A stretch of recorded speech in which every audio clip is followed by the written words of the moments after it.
Yung excited ka kumain ng kay Mito na kahit isang piraso lang ay mabubusog ka na, kaya tara samahan nyo kami manguha ng kay Mito. Ito nga yung puno ng kay Mito at marami-rami din ang bunga. Kailangan lang natin itong sungkitin dahil nasa dulo nga ng sanga ang mga bunga nito. Kagandahan lang dito sa kay Mito na ito ay sobrang laki nga niya. Yung kahit isang piraso lang ay mabubusog ka na sa sobrang laki nga. Tingnan ko nga kung saan pa yung ibang bunga kasi hindi nga makita dahil natatabunan nga ng mga dahon. Sobrang taas nga ang puno nitong kay Mito kaya yung panungkit namin ay talagang mahaba din. Kahit mahaba na nga yung panungkit namin ay yung iba hindi pa rin nakukuha dahil sobrang taas nga ng puno. Kinuha lang namin yung kaya lang maabot ng panungkit namin dahil yung iba hindi na talaga makukuha. Ito na nga kami, nag-uumpisa na nga na kumuha ng mga kay Mito. Si Jangri nga yung taga-sungkit, ako naman yung taga-salo. Sasakit talaga ang leeg mo katitingin doon sa taas kung saan mahuhulog yung kay Mito na sinusungkit na. Dahil nga gusto natin kumain kaya ayan pagtiyagaan natin. Palipat-lipat nga ako ng pwesto sa pagsasalo ng mga kay Mito pero may iba talaga na hindi nasasalo kaya nasisira nga yung iba. Intindi rin kasi ng puno na ito parang ayaw nga mamigay ng bunga niya dahil kailangan mo pa talagang maghirap bago ka makakuha ng bunga niya. At syempre hindi natin yan titigilan hanggat hindi natin nakukuha yung mga hinog. Sasayang lang din kasi yung mga bunga na hindi makukuha at mabubulok lang dun sa taas. Kung hindi lang mataas ang puno na ito ay naku kahit ako na ang magsusungkit. Siguro pati yung mga hilaw nakuha ko na rin. Marami-rami na nga yung nakuha naming mga hinog kaya sinabi ko nga kay Jangri na tama na dahil hindi na nga maabot yung iba. Sa susunod na lang kami mangunguha ulit kasi yung iba mga hilaw pa nga. Kakatuwa lang talaga na may iilan din mga prutas na nakatanim nga dito sa bakuran namin. Hindi mo na kailangan bumili kapag season ng prutas dahil may tanim na nga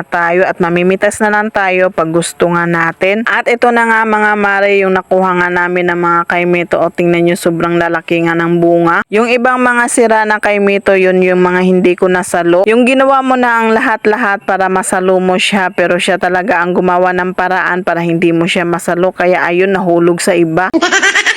O siya mga mare, ito na nga yung nakuha namin kay Mito at syempre kainan na. Kanya-kanya na nga rin kami ng pwesto para kumain nga nitong kay Mito at ang sarap nga nito mga mare dahil sobrang lalaki nga nitong mga kay Mito na to. Yung sabik na sabik kang kumain ng kay Mito dahil minsan lang naman ito sa isang taon kaya ayan kahit walang kutsara hala sige kain pa rin. Ganito lang talaga pagkain ng kay Mito pag wala ng kaarte-arte. 2 piraso nga ang naubos ko nito dahil sobrang lalaki nga at mabubusog ka na talaga. Masarap din itong gawing fruit salad, yung lagyan mo lang ng gatas at yelo ay naku mapapakain ka talaga. Bagay na bagay to sa mainit na panahon ngayon pero kami kinakain lang namin ng ganyan kasi sariwa pa nga at galing pa nga sa puno at huwag kalimutan i-like and share ang ating video at hanggang dito na lang. Maraming salamat!